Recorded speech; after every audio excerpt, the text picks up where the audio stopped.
Her lips curled into a sneer, eyes glinting with a venom I'd never seen before. "Your kiss disgusts me," she hissed, the words slicing through the humid night air like a blade.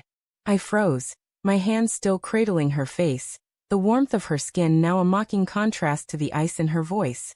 The porch light flickered, casting jagged shadows across her features, turning her into a stranger. My chest tightened, a dull ache spreading as I stepped back, the creak of the wooden boards under my boots echoing in the silence. I didn't respond. I couldn't. I just turned and walked away, the gravel crunching beneath my feet. Her words looping in my mind like a cruel refrain. The street was quiet, save for the distant hum of a neighbor's air conditioner, and the faint rustle of leaves skittering across the pavement. My truck sat at the curb, its chipped red paint glowing faintly under the street lamp. I fumbled with my keys, my fingers trembling, not from the late summer heat, but from the weight of her words. Disgust. The word felt like a punch, bruising something deep inside me. I climbed into the driver's seat, the worn leather creaking, and gripped the steering wheel, staring at the dashboard. My reflection in the windshield was a ghost, hollow-eyed, jaw clenched, a man unraveling. I'd kissed her 1,000 times. Soft kisses in the morning, her hair tangled from sleep. Hungry kisses after too many beers at the bar. Gentle ones when she cried about her mom's cancer scare last year. Every one felt like a promise, a tether to something real. But tonight, her mouth had twisted against mine, pulling away as if my touch was poison. I replayed the moment, searching for clues. Had her eyes flickered with guilt before the words spilled out? Was her voice too sharp, too rehearsed? My mind churned, doubt creeping in like fog, obscuring everything I thought I knew about her. The engine roared to life, but before I could shift into drive, a sharp rap on the window jolted me. Ellie stood there, her silhouette framed by the streetlight, her chest heaving like she'd sprinted after me.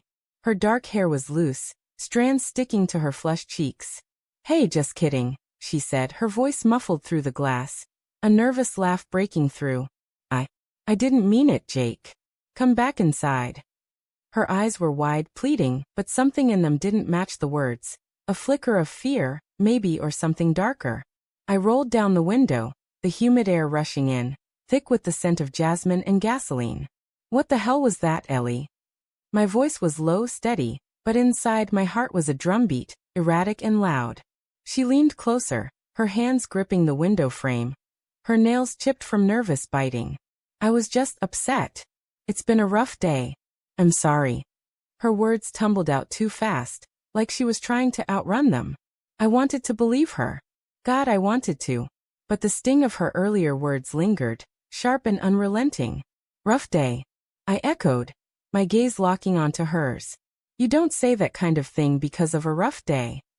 My hands tightened on the wheel, knuckles whitening. She looked away, her lips parting as if to speak, but nothing came out. The silence stretched, heavy, suffocating. I noticed her phone clutched in her hand, the screen glowing faintly. A notification popped up, a name I didn't recognize. Mark. My stomach twisted, a cold knot forming. "It's nothing," she said quickly, tucking the phone into her pocket. Too quickly. Her eyes darted to the side, avoiding mine. I'd seen that look before, when she'd lied about forgetting our anniversary dinner, when she'd sworn she hadn't dented my truck. Small lies, I told myself then. Harmless.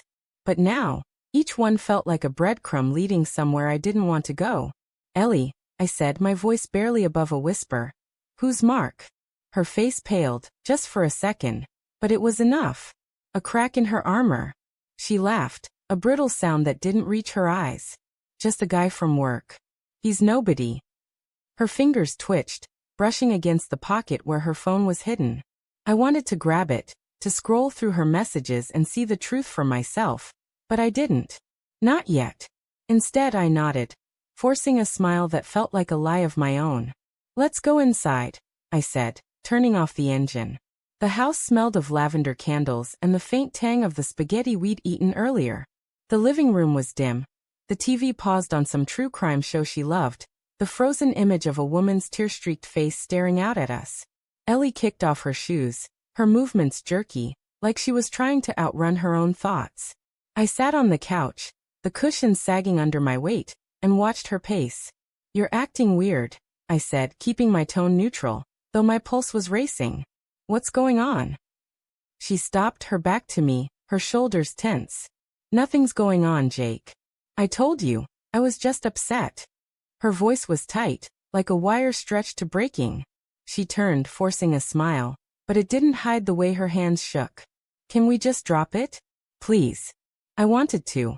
I wanted to pull her into my arms, to kiss her until the world made sense again. But the image of that name, Mark, burned in my mind. I stood, crossing the room to where she stood by the kitchen counter. Her phone was there, face down, the screen dark but taunting. "Show me," I said, my voice steady despite the storm inside me. "Show me there's nothing to hide." Her eyes widened, a flash of panic crossing her face before she masked it with indignation. "You don't trust me?" she snapped, her voice rising. "After 3 years, you're gonna act like I'm hiding something?" Her anger felt rehearsed, a shield to deflect my suspicion. I didn't back down. "Then prove me wrong, Ellie. Show me the phone." She hesitated, her hand hovering over the device. The air between us crackled with tension, every second stretching into eternity. Then, with a shaky laugh, she grabbed the phone and unlocked it, thrusting it toward me. "Fine. Look. There's nothing." Her voice was defiant, but her eyes were glassy, like she was holding back tears. I scrolled through her messages, my heart pounding so loud I could barely think. There it was, a thread with Mark. Work stuff mostly. Schedules, project deadlines. But then a message from last night. "Can't stop thinking about you." My vision blurred, the words searing into my brain. I kept scrolling, each message a dagger. "Meet me after work. Missed you today." My hands shook as I looked up at her. "Ellie." My voice broke, raw and jagged. "What is this?" She snatched the phone back, her face crumpling. "It's not what you think," she said, her voice trembling. "He's just a friend. We talk, that's all." But her eyes betrayed her. Darting to the floor, her breath hitching. I stepped closer, my voice low, dangerous. "Don't lie to me. Not now." Tears spilled down her cheeks, and she sank onto the couch, her hands covering her face. "I didn't mean for it to happen," she whispered. "It was just, he was there, and I was lonely, and you were always working." Her words were a flood, each one drowning me.